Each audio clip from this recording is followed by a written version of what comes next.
Good morning, parents and dear children. I hope you all are fine, enjoying yourselves at home, using this time to polish your talents and skills, and also devoting some time to pursue your hobby, right?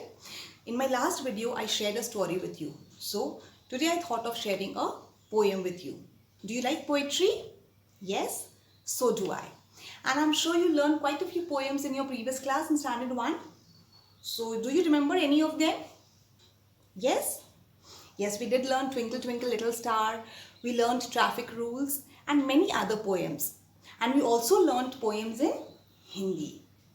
Now children, before I start the poem, can you quickly tell me what is the difference between a story and a poem? Yes, try. Yes, a story is generally longer than a poem. And a poem or a poetry is shorter compared to a story. Yes. And also a story has paragraphs. Some paragraphs are big, some paragraphs are small.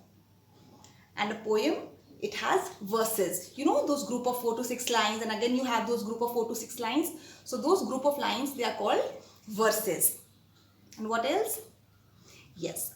Also in the poem, you find that the lines in the poem, they end with rhyming words. Mostly they end with rhyming words. Now what are rhyming words? Now can you quickly tell me some rhyming words for the word sound? Yes. Ground, round, pound, bound. These are all rhyming words for the word sound. So generally in poem you have lines ending in rhyming words, which in story you will not find, right?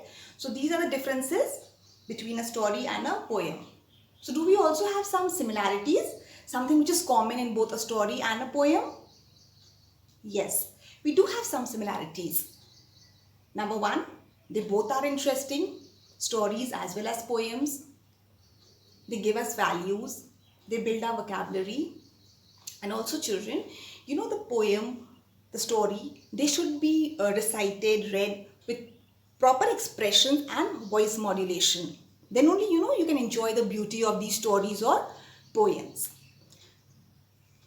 Today the poem that I'll be discussing with you is a beautiful one, a very inspiring poem. The name of the poem is Aim High to the Sky. This is also there in your English course book, the first poem. And this poem is written by James MacDonald. Yes children, the person who writes a poem is called a poet. And a person who writes stories, he's called an author. So this poem, Aim High to the Sky, is written by James MacDonald. So first I'll recite the poem, then we'll recite together, and then we'll come to the meaning of the poem. Though the poem is very simple, and I'm sure most of you will understand once I start reciting it. So are you ready? Okay. Be a good listener. Okay? So, Aim High to the Sky by James MacDonald. Aim high to the sky in all that you do, because you just never know what it takes to be you. Be strong and be brave, but at the same time be kind. And always be sure that you're using your mind. So now would you like to repeat with me? Let's start. Aim High to the Sky by James MacDonald. Aim high to the sky in all that you do, because you just never know what it takes to be you. Be strong and be brave, but at the same time be kind. And always be sure that you are using your mind. Now children, you will find this poem in your English Alive course book. This is the first poem. Okay? Okay. Now, did you understand the poem? It's very simple. Now, what does the word aim mean? Here it is written. Aim, to try to do something or make something happen. So we all have dreams, we all have aims in our lives. Some of you might have the aim of becoming a cricketer and to play in the Indian cricket team one day. Some of you might have the aim of becoming the best singer in the world.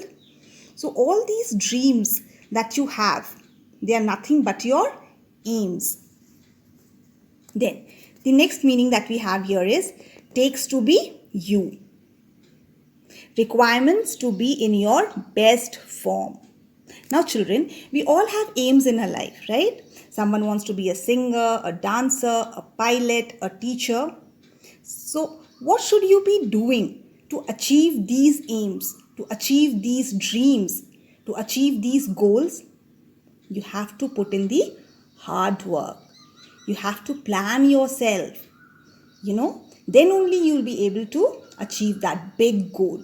So in order to achieve that big goal, the ultimate goal, there are many other things that you have to work on. So all these smaller goals will gradually lead you to your big goal in life.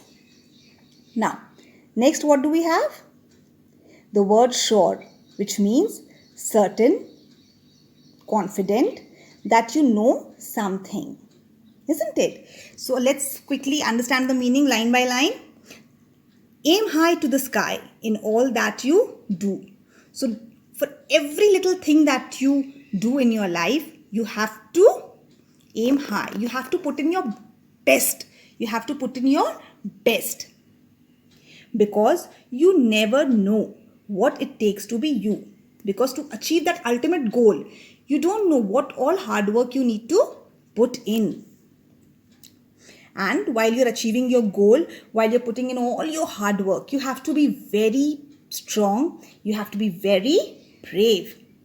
But at the same time, it's very important for you to be kind to others. And always be sure that you're using your mind. So in your journey, in the process of achieving your dream, children, it is very important that you use your mind. Your mind will tell you what is right, what is wrong. So always use your mind.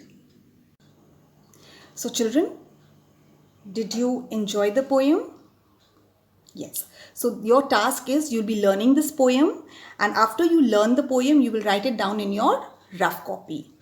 So till the time we meet again, take care of yourself, take care of your family members. Be good, be happy, be good, and be safe.